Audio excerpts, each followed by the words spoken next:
morning, everybody. Pastor Colin here from Surpassing Sobriety. She's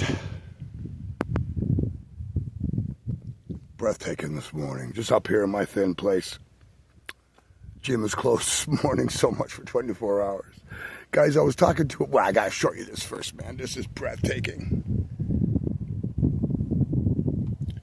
Well, I guess a lot of atheists come to Newfoundland, but few leave.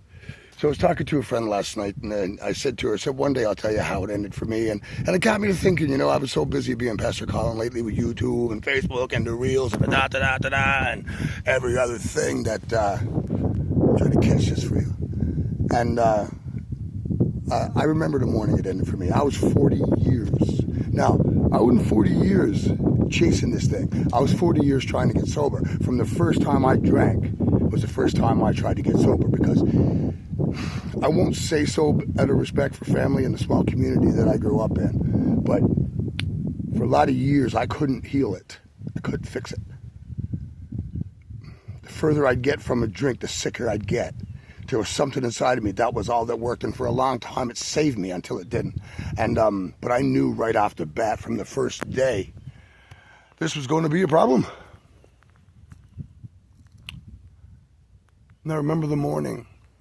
I would get 3 months, 2 months, 2 weeks, 1 week, 4 weeks. I would get these things, and then I get so sick I would almost beg you to drink with me just to make it stop. And I had resigned myself. You know what? It's never going to stop. And I remember one morning after a particularly brutal binge, man, I was lying in my room and I was asking God to do his effing job, and I was screaming at him, and what's wrong with me, and why can't you just do a miracle? You're God. And I always believed in God. That's why I went to seminary. I went to seminary to get sober. I became a pastor to get sober. None of it worked. None of it worked. And I remember that morning. I once had a psychiatrist tell me, he said, Colin, if most people drank a drug like you, they'd kill themselves. I think you do it so you won't. And that was probably the closest diagnosis that I've ever gotten that made any sense. And I remember I was screaming at God to do his job, and I heard it. I heard it. I heard it so plain. You could just walk away. And it stopped me in my tracks. I've been 40 years trying to quit, and I could just walk away. You could just walk away. Anyway, whatever I was doing at the time, it stopped, because that really shook me, and I started making plans. I thought, it didn't end that day. It didn't end that day, but that was in my head. I could just walk away. And we were getting ready to move back here to Newfoundland, and I thought if I came back and faced the scene of the crime, maybe I could drink normally. And but I came back here, and that lasted for, 9 minutes.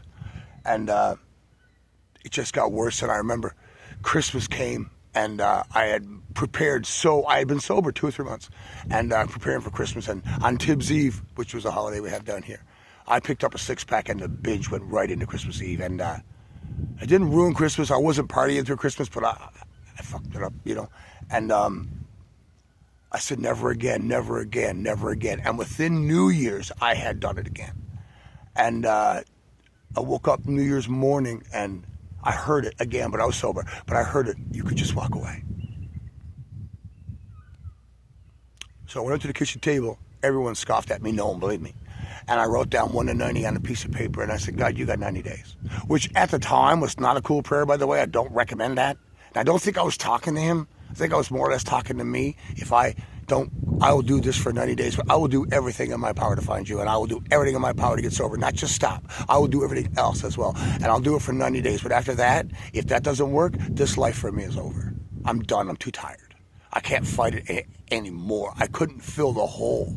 There's nothing, no amount of booze, no amount of drugs, no amount of anything, violent sex, no amount of anything could fill. The further I got from the last rush, the sicker I would get. Man, I'm talking sick, like not even able to function. I had 90 days, and I started. And I remember hearing the voice that New Year's morning, you could just walk away. My grace is sufficient for you. And guys, I won't tell you it was easy. I'm not going to tell you that I didn't sit on my couch for 90 days and rock back and forth because I wouldn't take anything. I raw dogged it. I broke my tooth off last week. It's still broken off. I'm still waiting for the dentist with a cupboard full of painkillers. I'm still miserable, but I still have not taken anything because I won't. My sobriety means too much to me. So guys, I remember I raw dogged it, and you know why? I got through. And from that 90-day mark forward, it has been a steady increase of recovery. His grace is sufficient for you too. This can be done. This can be done, but I gotta tell you, on your own, it's not happening. And relapsing every 2 days, every 3 days, that's a crock of shit. Guys, either he's real or he's not. But you've been 40 years getting in this mess. I was at least. Maybe you've been 10, maybe you've been 12, maybe you've been 2. But do you expect him to do it overnight? God is not a bank machine. He's not a wishing well, and he's not your mother. His grace is sufficient. It was sufficient for me. And if I can get through it, you can get through it. Do you wanna? Are you tired? Oh man, I was exhausted. My life now, I'm not gonna blow smoke up your ass. Am I happy all the time? Nah. But I'm not unhappy all the time either. Check the page, there'll be something cool on it.